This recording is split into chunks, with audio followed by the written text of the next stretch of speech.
Muy buenas noches a todos y todas. Sean bienvenidos a esta transmisión especial, donde lo que parece real se mezcla con lo inexplicable. Hoy vamos a adentrarnos en una historia verídica que tuvo lugar en uno de los paisajes más emblemáticos y enigmáticos de la costa argentina, Villa Gesell. Antes de comenzar, queremos hacer una recomendación importante.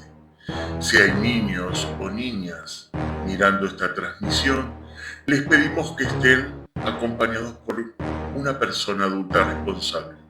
La historia que contaremos esta noche contiene relatos que pueden generar temor o inquietud, y es importante que podamos acompañarlos emocionalmente. Mi objetivo no es asustar, sino compartir un acontecimiento que ha marcado una comunidad y que aún hoy nos genera preguntas, susurros, escalofríos. Así que apaga las luces, sube el volumen y prepárate a escuchar esta historia verdadera, una historia sobre la aparición de un hombre lobo en las cercanías de Villa Gesell. Dicen que en las noches más frías de agosto, cuando la neblina baja cubre los médanos con un manto espeso, hay cosas que se mueven entre los árboles, cosas que no deberían existir, cosas que no son ni completamente humanas ni completamente bestias. Bienvenidos y bienvenidas a esta transmisión especial. Hoy no vamos a hablar de leyendas urbanas, hoy no vamos a tratar cuentos de terror inventados para asustar antes de dormir. Lo que vamos a contar sucedió de verdad y fue presenciado por vecinos, turistas y autoridades locales. Fue registrado en actas policiales, en diarios, y permanece hasta el día de hoy como un misterio sin resolver. El escenario, Villa Gesell, esa joya costera conocida por sus playas tranquilas, sus bosques encantados y su aire bohemio. El protagonista, una criatura que no debería estar ahí, un ser que desafía la razón, que aúlla en las noches, que deja huellas imposibles y que, según los relatos, camina en dos patas. Y como toda historia que merece ser contada, tiene sus protagonistas humanos, testigos que no buscaban la fama ni la atención, sino respuestas. Personas comunes que en una noche cualquiera se encontraron cara a cara con lo desconocido. Una vez más, recordamos que este relato contiene momentos de alta tensión y elementos que pueden resultar ser perturbadores. Si hay menores mirando, recomendamos la compañía de un adulto. Ahora sí, con la mente abierta y los sentidos alerta, te invito a acompañarme, porque esta no es solo una historia de miedo, es una advertencia, porque algunas sombras no se disipan con la luz del día. Antes de Villa Gesell, antes de los relatos modernos, ya existía una sombra que caminaba en la memoria popular de nuestro país. En Argentina, la leyenda del hombre lobo no es una copia de historias europeas.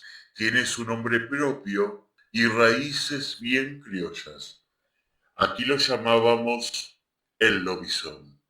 Según la creencia popular, transmitida generación tras generación en zonas rurales, el séptimo hijo varón consecutivo de una familia estaba destinado a convertirse en el lobizón al llegar a su adolescencia. Cada noche de luna llena, el joven sufría una transformación desgarradora.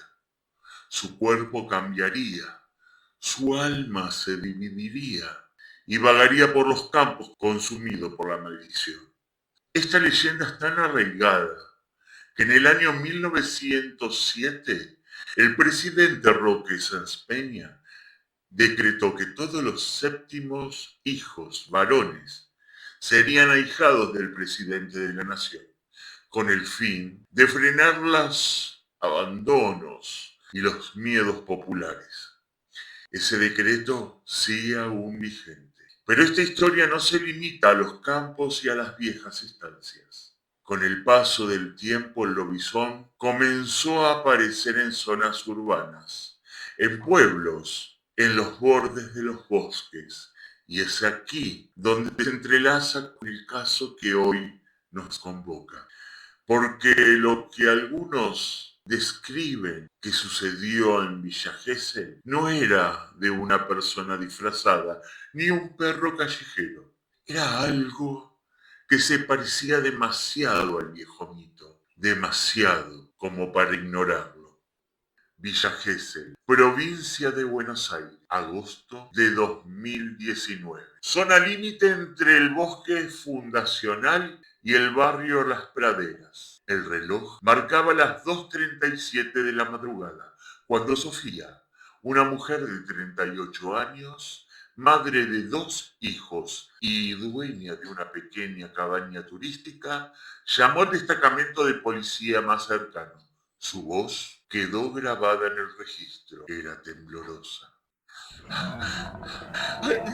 ¿Hay alguien? Hay alguien en el patio. No sé si es un animal o una persona. No quiero salir. Está refugiando la puerta de atrás. Por favor, manden a alguien. Los agentes Rodríguez y Pereira llegaron al lugar 12 minutos después. Lo que encontraron no era justamente lo que esperaban. En el césped mojado por la escarcha invernal había huellas enormes, con forma de pezuñas alargadas, desproporcionadas para un perro o un jabalí. Tenían una forma bífida, como si 2 dedos largos se abrieran hacia adelante.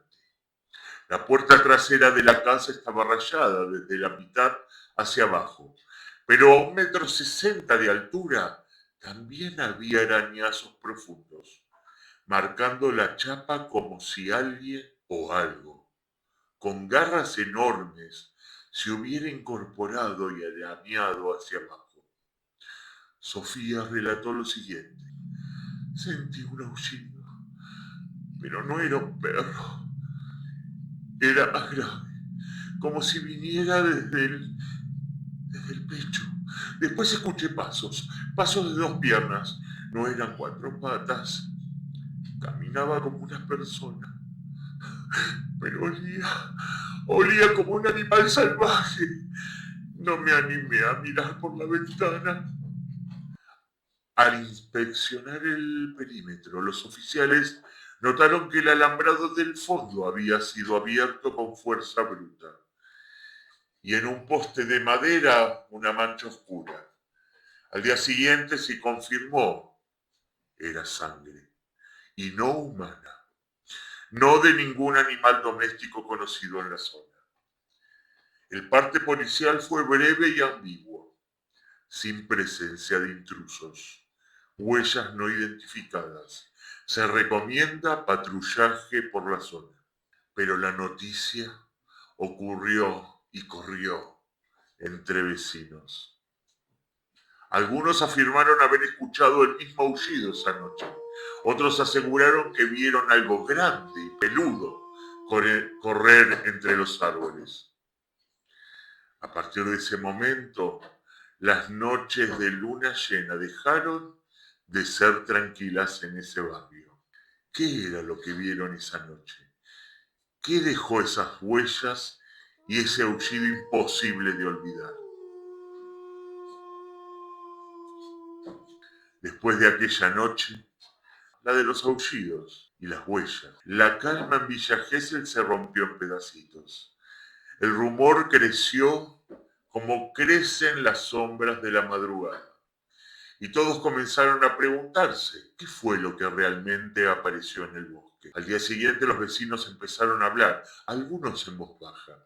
Otros con el teléfono en la mano compartieron mensajes, fotos borrosas, especulaciones.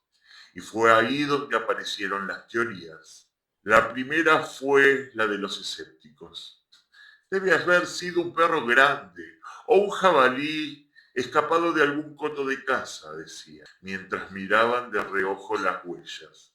Pero nadie recordaba haber visto un animal así por la zona.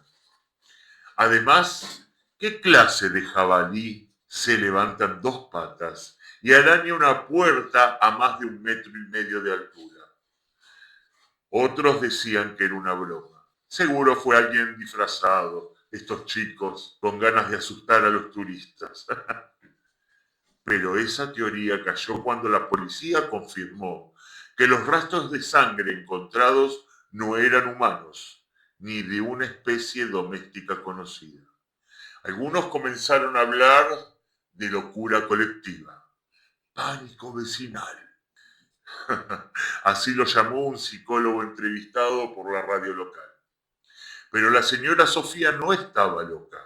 Los oficiales que firmaron el parte tampoco. Y mucho menos lo estaba el chico de 11 años que vio desde su ventana una sombra gigante corriendo entre los árboles, con orejas de punta, los ojos brillando como brasas. Y fue entonces cuando los más viejos del lugar se acercaron al fogón de la duda y hablaron con voz baja y mirada seria. No es la primera vez que pasa. Mi abuelo ya lo había dicho. En Villa Gesell hay algo que no quiere que lo vean, pero tampoco que lo olviden.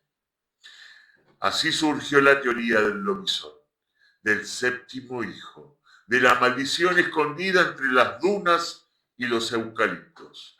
Una historia que algunos prefieren ignorar, porque aceptar que es cierta sería aceptar que hay algo más allá afuera, algo que no responde a ninguna ley humana. Y como en todo buen cuento, la verdad quedó flotando en el aire. Los racionales siguen buscando pruebas, los creyentes señales, y los que estuvieron esa noche simplemente prefieren no hablar más del tema. La historia terminó, pero el silencio quedó latiendo en las paredes del bosque. Desde aquella noche la familia de Sofía nunca olvidó ese momento. Por tal, no volvieron a abrir las ventanas de su casa. El patrullaje por la zona se intensificó durante varios meses, hasta que como suele pasar en todos lados, el miedo fue reemplazado por la costumbre. Pero hubo algo que no desapareció. Cada tanto, en alguna noche de luna llena todavía, hay quienes aseguran escuchar el misterioso aullido grave, profundo e inhumano. Y cuando eso ocurre, los perros no ladran y las luces de los porches se apagan, una a una. Dicen que cuando uno cuenta una historia como esta, corre el riesgo de llamar su atención, que hablar de lo que no debe ser nombrado lo despierta, y que si lo escuchaste hasta el final, quizás ya te esté observando.